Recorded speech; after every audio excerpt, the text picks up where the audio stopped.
جس کی اہمیت اور افادیت ختم نہیں ہوتی.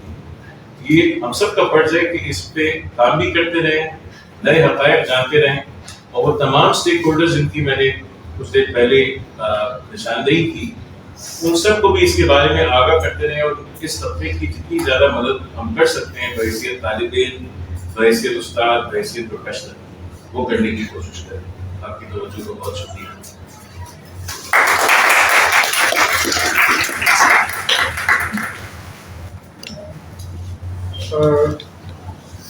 اب جیسے ڈاکٹر نعمان صاحب نے فرمایا کہ ایشو کو زندہ رکھنا یہ ہم سب کا فرض ہے, اور کس طرح ہم ایشو کو زندہ رکھ سکتے ہیں, مختلف طریقہ کار ہو سکتے ہیں. اب میں دعوت اظہار دیتا ہوں محترم جناب عارف حسن صاحب کو کہ وہ آج موضوع کے حوالے سے گفتگو کریں. جناب عارف حسن صاحب. بہت شکریہ زاہد, سیما آپ نے دعوت دی ہم بولنے کی, اور ایمان آپ کا بہت بہت شکریہ. میرے خیال میں نعمان صاحب کی گفتگو کے بعد کچھ کہنے کو تو رہا نہیں. جب میں کہتا ہوں کہنے کو نہیں رہا, تو جو حقیقت ہے اس کے بارے میں, زیادہ وسیع حقیقت ہے اس کے بارے میں کچھ کہنے کو. تو میں آپ کو کچھ قصے سنا دیتا ہوں, آپ کو شاید کہانی اچھی لگے. دیکھیے, سب سے پہلے تو غریب کیا سمجھتا ہے. ایک جگہ ہم گئے, کافی پرانی بات, مدن ایریاز میں ایک میٹنگ بلائی. ڈاکٹر اختر علی خان نواز اپنی پہلے کر چکے تھے. اکٹھے ہوئے, انہوں نے کھانا پینا پھیلایا, چادر بچھا کے. ان کا جو لیڈر تھا, لیڈر سے ان کا فرق تھا, اس نے کہا کہ جناب ہمیں تو پتہ ہی نہیں تھا کہ آپ غریب ہیں, یہ تو آپ لوگوں نے آ کے بتایا کہ ہم غریب ہیں. یہ بہت سہی بات ہے, یہ اس کو تھوڑا سا رکھیے نظر میں کہ این جی او جو ہے بہت سارے ایسے لوگوں کو کوئی غریب نہیں ہوتے, ان کو غریب بنا دیتے.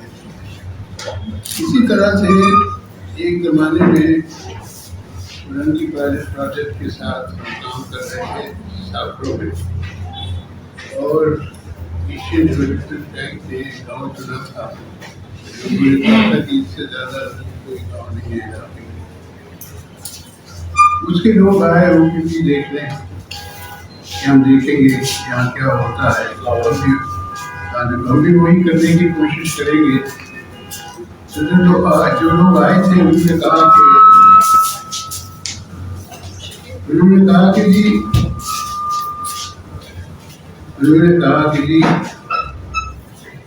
یہ زیادہ غریب ہے ہمارے سے, ہمیں کھانے کو تو مل جاتا ہے, یہ دن کی دیہاڑی بھی نہ ملے تو اس کے کھانے کو نہیں ہوتا, ہمارے یہاں تو ہو جاتا ہے کھانے کو, کوئی مسئلہ نہیں. تو یہ جو غربت کا کانسیپٹ ہے یہ بہت ریلیٹیو ہے.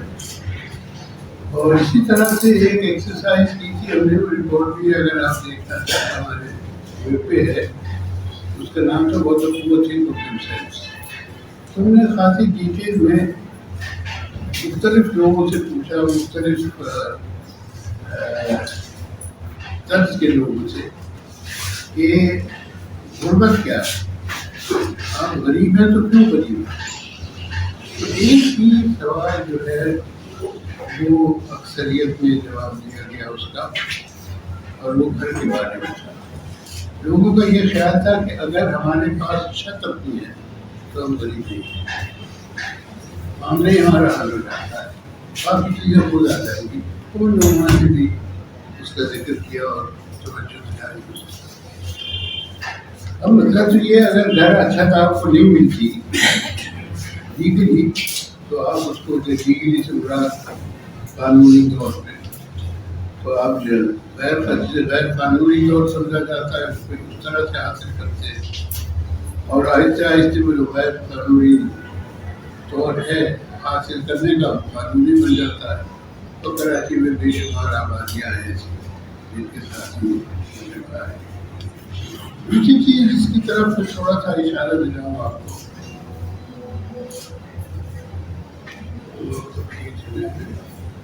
کہ غریب جو ہے وہ اپنا مکان ایک ساتھ نہیں بناتا، وہ آہستہ آہستہ بناتا ہے. ایک کمرہ بنا، پھر دوسرا بنا، پھر ایک بچہ بڑا ہوا، اس کی شادی ہوئی، ایک اور کمرہ بن گیا، پھر پانی کا کنیکشن ہوا، وغیرہ وغیرہ چلتا رہتا ہے آہستہ آہستہ. اور ہر سطح پہ جو مکان بنانے والا ہے وہ بدلا دیتا ہے. پولیس کے بچے کے نتیجے میں اور ڈیولپر دلال کے ڈیولپ کے لیے نتیجے میں وہاں کے بیٹھتا ہے. جب پیسہ دیتا ہے، فیکٹری بنتی ہے جب پیسہ دیتا ہے، جب جواب دیتا ہے جب پیسہ دیتا ہے. تو یہ ہر سطح پہ پیسہ دیا جاتا ہے. اور ہم نے یہ حساب لگایا ہے کہ 10 سال میں کتنا پیسہ دیا جاتا ہے. اتنا پیسے دیا جاتا ہے کہ اگر وہ یہ کچھ جس کے پاس جو کہ نہیں ہوتا تو یہ وہ کاروبار نہیں کر سکتا ہے. اسی بات سے تجویز کئی ہاؤسنگ پالیسیز میں یہ کی گئی، کیونکہ پالیسی میں بھی نہیں آئی ایسے میں کہ 15 سال کا قرضہ اگر دیا جائے تو وہ اپنے مکان بنا سکتے ہیں. 15 ایئر لون، یہ 15 ایئر لون جو ہے 3 لاکھ کا تھا شروع میں، پھر وہ بڑھتا بڑھتا 12.5 لاکھ تک. تو یہ فیصلے کہاں ہوتے ہیں؟ فیصلے یہ basically house building finance corporation کرتا ہے اسٹیٹ بینک کے مشورے سے اور ڈیولپمنٹ اتھارٹی کے مشورے سے. وہ فیصلہ کرتا ہے کہ اتنا پیسہ ہم 15 ایئر لون کے لیے رکھ رہے ہیں. وہ کبھی نہیں ملتا. اگر آپ پیسے دیکھیں جو اس کے لیے رکھے جاتے ہیں وہ اتنے تھوڑے ہوتے ہیں کہ مشکل سے چند ہزار مکان اس سے تعمیر ہو سکتے ہیں، بجائے مسئلہ حل ہو سکتا ہے. اچھا، دوسری بات یہ ہے لینڈ یوز کی جو بہت اہمیت رکھتی ہے کہ امیر آدمی غریب آدمی کے قریب نہیں رہنا چاہتا، اور یہ بہت حد تک آپ کی لینڈ ویلیو ڈٹرمن کرتی ہے. یہاں ہمارے کچھ لوگ بیٹھے ہیں جن کے ساتھ کوشش کی تھی ہم نے کہ زمین مل جائے کہیں چیز میں کالونی والوں کو وہاں بچایا جا سکے. ایک پلاٹ تھا وہ بات آگے کے پاس تھا، اس پہ نیگوسیشنس کہ جی ہم اگر یہ قواعد کر لیں تو کم سے کم 1,500 خاندان. خیر مختلف بہانے بنائے گئے کہ یہ نہیں ہو سکتا نہیں ہو سکتا. آخر کا جو ریلوے کے ریپرزینٹیو نے تھے انہوں نے کہا جناب اگر یہ یہاں سے چل گئے تو باقی جو ہماری زمین ہے اس کی قیمت گر جائے گی، اور جو دوسری آبادیاں ہیں اس کے ساتھ ان کو بھی کنسلٹ کرنا پڑے گا، اس کی قیمت بھی گر جائے گی. تو یہ ایک فیکٹر ہے جو لینڈ یوز رہائش کے اندر ڈٹرمن کرتا ہے. یہاں ہو سکتی ہے غریب آدمیوں کی رہائش، یہ بھی ایک ایسپیکٹ ہے. پھر چند اور باتیں ہیں جو میں بتانا چاہتا ہوں. رویہ جو ہے جو امیروں کا ایلیٹ کا اس معاملے پہ وہ کیا ہے. جب دیاری ایکسپریس وے زیر تعمیر تھی تو کچھ لوگ ہمارے پاس آئے تھے. یعنی تقریباً 3,000 اسٹوڈنٹس جو ہیں ان کی تعلیم مانی گئی ہے، اور اس کے بارے میں کچھ کرنا چاہیے.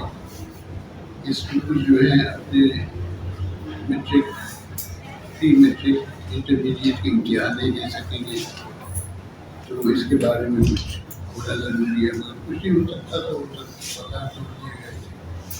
سب جو بیوروکریٹ تھے جو اسے مینیج کر رہے تھے بہت اچھے آدمی ہوئے تھے.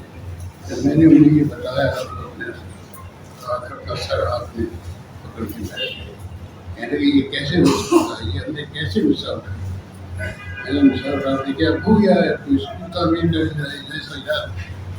کہنے کہ مجھے آئندہ کے لیے اس کا تو کوئی حل ہونا چاہیے. عارف صاحب پھر خود ہی کہنے لگے کہ ایسا ہے کہ آئندہ سے ایگزامینیشن جب ہم کریں گے تو فائنل ایگزامس کی بات کریں گے. تو آپ یہ سمجھیے کہ رویہ جو ہے وہ اس میں کیا ہے. یہ بھی ہے. اب اس میں آپ کو بتاؤں کہ بین الاقوامی سطح پہ بھی اس کا ذکر کیا ہے کہ یہاں پہ انٹرنیشنل سطح پہ بھی ایک بہت بڑی تبدیلی آئی ہے، اور وہ تبدیلی ہمیں کہاں لے کے جا رہی ہے ہمیں صحیح طرح سے معلوم نہیں. مثلاً ذرا اور کریں، پہلے کیا کرتی تھی تنظیمیں.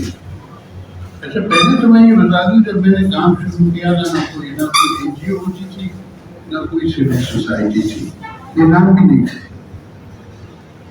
بات میں سوچتا ہوں بہتر تھا، کیونکہ ہوتا یہ تھا کہ ایک ادارہ بنتا تھا بستی میں اپنی ضروریات کے لیے جدوجہد کرنے کے لیے، وہ لوکلی لیڈر ہوتا تھا، وہ اپنے علاقے کے سیاستدان کو ریپرزینٹیٹو کو بلاتا تھا، ایک سپاس نامہ اس کے لیے لکھا جاتا تھا، اسے پھول کو چڑھائے جاتے تھے اور اس کے لیے کھانے پینے کا انتظام ہوتا تھا. اور وہ کہتا تھا بس آپ فکر ہی مت کریں، مجھے ووٹ دیں، میں آپ کی آبادی بدل دوں گا. تو تھوڑا بہت بدل بھی دیتا تھا. جب وہ نہیں بدلتا تھا، کچھ نہیں کرتا تھا تو 20-25-100 آدمی اکٹھے ہوتے تھے، آگ میں پتھر دیتے تھے اور اس کے دفتر پہ جا کے پتھرا ہوتے تھے. اس کے نتیجے میں نیگوسیشن ہوتے تھے. اور میرا اپنا خیال ہے وہ نیگوسیشن اب کی نیگوسیشن سے بہت بہتر ہوتے تھے. اور انہیں نیگوسیشن کی وجہ سے پانی ملا، انہیں نیگوسیشن کی وجہ سے گیس ملی ہے، انہیں نیگوسیشن کی وجہ سے رائٹ آف ووٹ ملا ہے. اور آپ یہ دیکھ سکتے ہیں. اب کیا ہے، اب ایک ویڈیو پکڑتی ہے، کہتے میں آپ کے لیے کروں، میں آپ کے لیے ساری چیزیں بناتا ہوں، وہ تو بناتے نہیں ہیں، میں آپ کے لیے پیسے لے کے آؤں.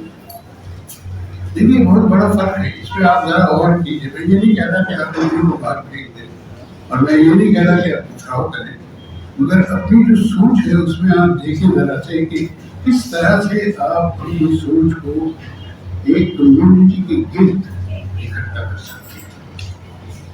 میرا اپنا خیال یہ ہے کہ یہ ضروری ہے. اور میں یہ آپ کو کوئی 55 سال کے تجربے سے بتا دوں، کیونکہ میں نے یہ تماشا جب شروع کیا تھا، جب جیسے میں نے آپ کو بتایا نہ کوئی این جی او ہوتی تھی اور نہ کوئی سول سوسائٹی ہوتی تھی. یہ جو ماڈل ہے سول سوسائٹی کا اور این جی او کا، اس میں کمیونٹی پارٹیسپیشن کا کانسیپٹ آتا ہے اور اس میں خامیاں بھی بہت آئی ہیں، کامیابیاں بھی بہت آئی ہیں. میرا جو کام رہا ہے او پی پی کے ساتھ وہ یہی تھا کہ ایک این جی او کے تھرو اس کے لیے این جی او کو بہت اچھا ہونا چاہیے، مخلص ہونا چاہیے، پیسے کے پیچھے نہیں بھاگنا چاہیے. یہ کمی ہونا چاہیے آج کی دنیا میں. ایک تو میں یہ آپ کے سامنے. دوسری بات یہ ہے ماحول بدلا ہے، میں نے اقوامی سطح پہ بدلا ہے، جس کی وجہ سے قومی سطح سے بھی بدلا. ختم ہی کرنا دوسری بات ہے.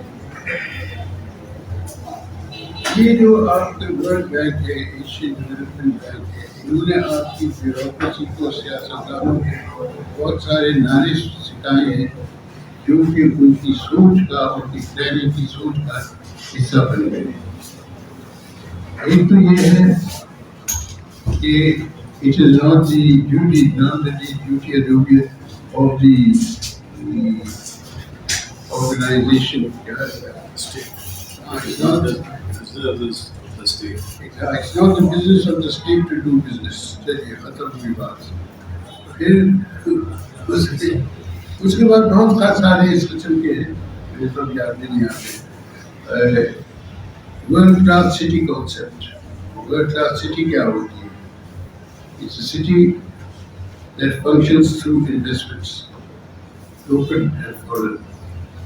اور اسی سلسلے میں ہماری ساری ڈیولپمنٹ جو ہے وہ ان کے ہاتھ میں چلی گئی ہے، کیونکہ ان پیسہ لے کے آتے ہیں. اگر آپ ورلڈ کلاس سٹی کانسیپٹ پڑھیں تو وہ کہتے ہیں کہ لوکل مارکیٹس نہیں ہونے چاہیے، مالز ہونے چاہیے، اور اس طرح سے بہت ساری چیزیں. اور کوئی شہر کی شناخت جو ہے وہ کسی آئیکونک آرکیٹیکچر یا آئیکونک پروگرام یا پروجیکٹ کے ذریعے ہوگی.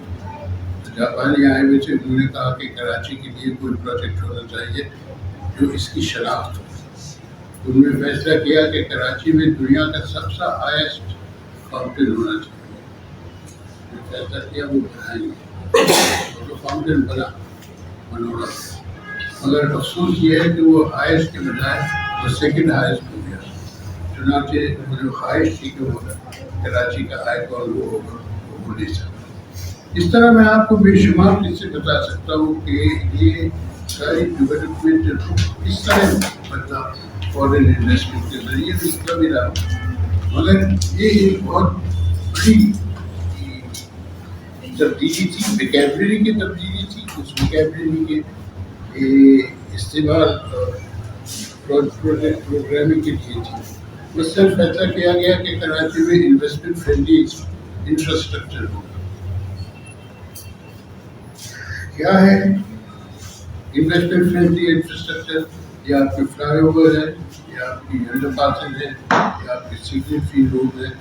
اگر ان کی وجہ سے کوئی انویسٹمنٹ آیا ہو تو مجھے بتایا. کوئی نہیں آیا. یہ صرف ایک کانسیپٹ تھا پیسہ خرچ کرنے کے لیے اور لون دینے کے لیے. تو یہ جو مسئلے ہیں سارے جن کا میں نے ان پاسنگ ذکر کیا ہے, یہ سب حصہ ہیں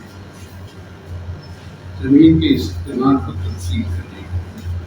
اور اسی کے نتیجے میں آپ کے 2 قانون ایسے بنے ہیں جو اجازت دیتے ہیں کہ آپ زمین کو جس طرح مرضی استعمال کرنا چاہیں وہ آپ کر سکتے ہیں.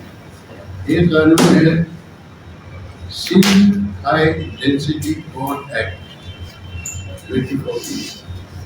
اس کے ذریعے 9 افراد سیاستدان ہیں اور بیوروکریٹ ہیں جو فیصلہ کر سکتے ہیں کہ کوئی زمین کا ٹکڑا یا علاقہ شہر کا وہ ہائی ڈینسٹی کے لیے استعمال ہو سکے. کوئی پبلک ایریا کی ضرورت نہیں ہے.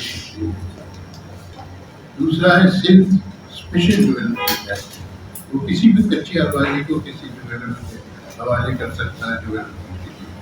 اور کئی اسکیمیں ایسی بن بھی چکی ہیں جو حاصل ہونا.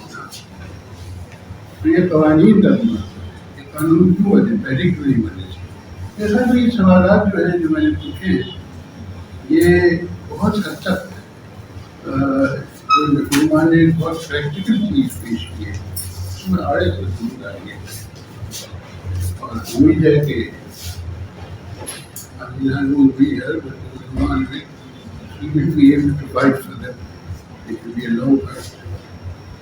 بہت بہت شکریہ.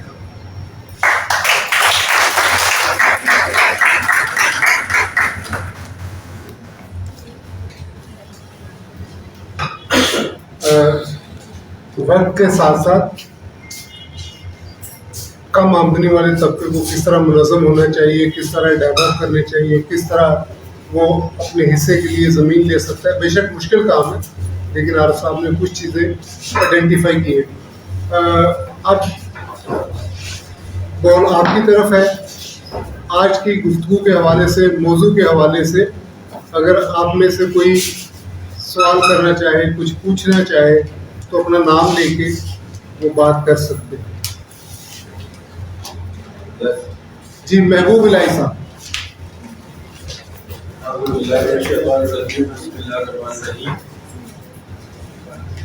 آج کا جو موضوع تھا The Sound Master. اس کے علاوہ اس کے ساتھ میں ایک مسئلہ لے کر آیا ہوں. چھوٹا گیٹ موریا خان روڈ ضلع ٹرمینل کے سامنے جو ہے ہماری رہائش ہے.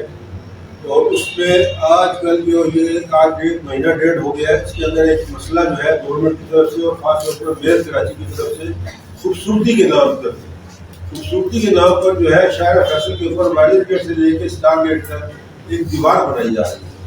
ہماری آبادی جو ہے یہ تقریباً 75 سال پرانی آبادی ہے اور لیز آبادی ہے.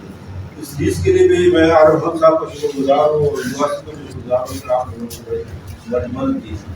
تو ہماری روڈ کے اوپر جو ہے تقریباً 150 دکانیں ہیں. شاہراہ فیصل کے اوپر 150 والی گیٹ سے لے کے اسٹار گیٹ تک 150 دکانیں ہیں. اب میئر صاحب جو ہے وہ 1.5 مہینہ پہلے وہاں پر آئے, انہوں نے وزٹ کیا.